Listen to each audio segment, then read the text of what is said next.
Hi, welcome to Chronically Liza, where I detail my life living with chronic illness, chronic fatigue, and chronic pain. Well, 2022's over, and what a year we've had. It's been a bit tough at times, lots of ups and downs. So I just want to go through some of those and then talk about some goals that I have for 2023. For the start of 2022, I was stuck in bed most of the time. That's really not fun on your mental health as well as your physical health, but I'd had a bit of a setback and being back to stuck in bed was not fun. But I have plans in place, setback plans that I use with my medical team, I guess, that helps me get back on track. It took a little bit and a lot of work, but I did get there. In March, I managed to get back to going to the theatre, and I went to go see Moulin Rouge with my mum. I had to duck out just before intermission as I was overheating and a bit overwhelmed. But the second half, I had no dramas and absolutely loved it. So in May, Dylan and I had our second wedding. We've had one, yes. What about second breakfast? We had our first wedding in COVID, and then we had all the deposits and I had a dress. So we went through with it and was quite successful. It was just small so that Dylan's family could come from interstate and still celebrate with us. Dylan tricked me into giving the speech on my own so that he could say on the biggest day I could still talk in front of everyone and not stuff up my words. And I didn't get stuck. He was there to help me if I needed it, but he tricked me going, I'm too shy to do this. Well played.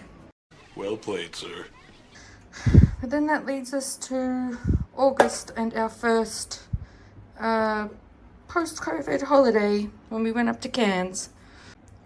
It was also the first time we took Walker on holiday with us to help my mobility and asked for help at the airport, which I would 100% do again.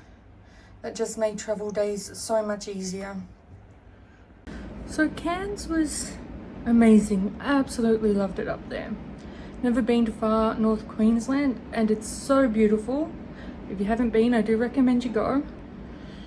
But it was a learning curve on mobility in a different area, not where you live, and my ability to do things now. I think we tried to go to the night market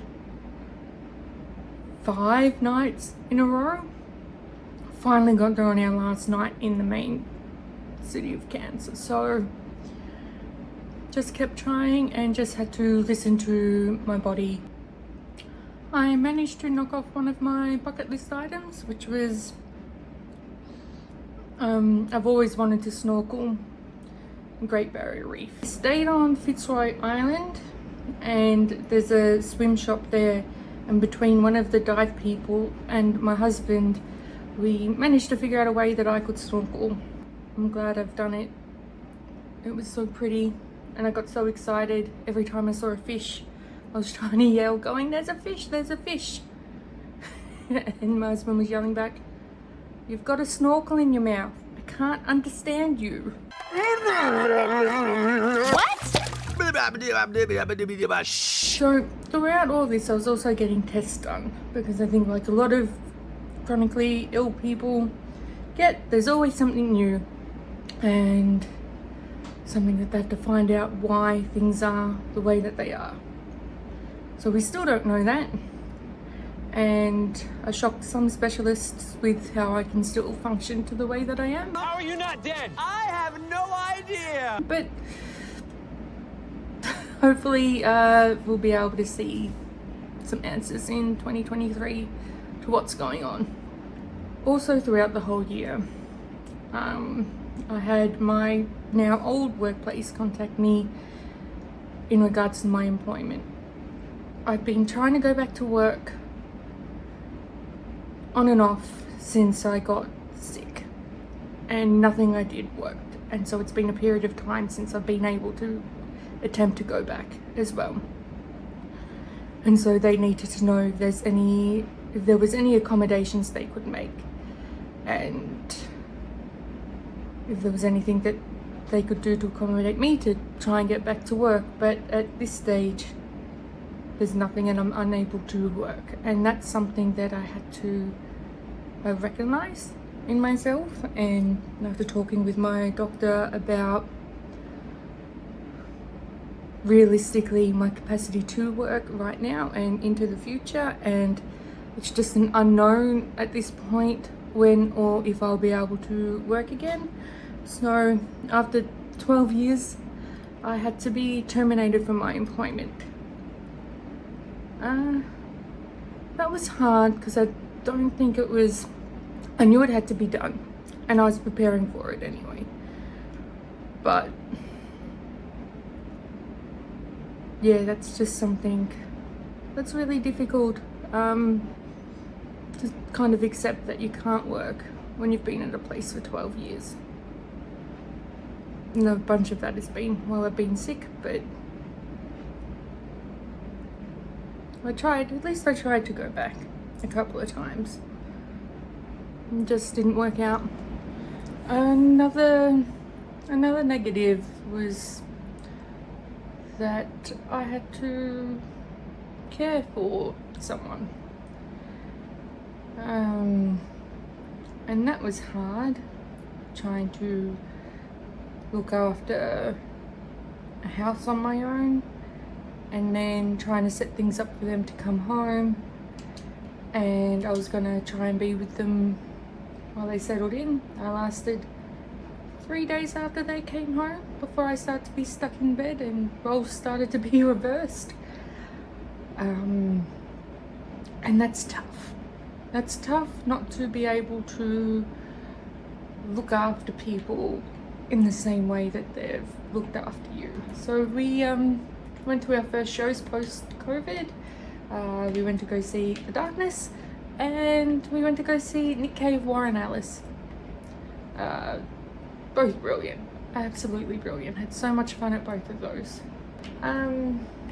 So now I want to talk about, now I have some goals for 2023. They're very loose goals because I don't know where my health's gonna be. I have goals of trying to read again, like reading physical books. I went to readings the other day and I brought a bunch of books. I'm really excited to try and read them, and we'll just see how that goes. I want to continue doing this social media thing. I know that I haven't posted in a while. I got a bit off track and I've already got some ideas and some things filmed, but I think I'm gonna change posting to YouTube. I'm gonna aim for once a month instead of once every 2 weeks. I've also started TikToks and they're really fun and they're easy to make. So if you want to follow me on TikTok, it's just Chronically Liza. We have a plan to do half the honeymoon that we had previously booked but got cancelled due to obvious COVID reasons. So I'm looking forward to, you know, going overseas for the first time in a few years. As I said, if I walk through those doors and walk through security, I might cry. Because travel is something that I really love. So my last one, I'm trying to figure out how to put this, but I want to learn how to like or trust my body again. When I got sick, a lot of things happened really quickly and my body changed really quickly. And yes, it's been 5 years, but that still has like impacted me mentally. Such a quick change, and I'm still trying to figure out how to sort of trust my body again and be more positive about myself in general. Well, I hope everyone has a good new year, and let's hope for a pleasant 2023. Thanks for watching. Bye.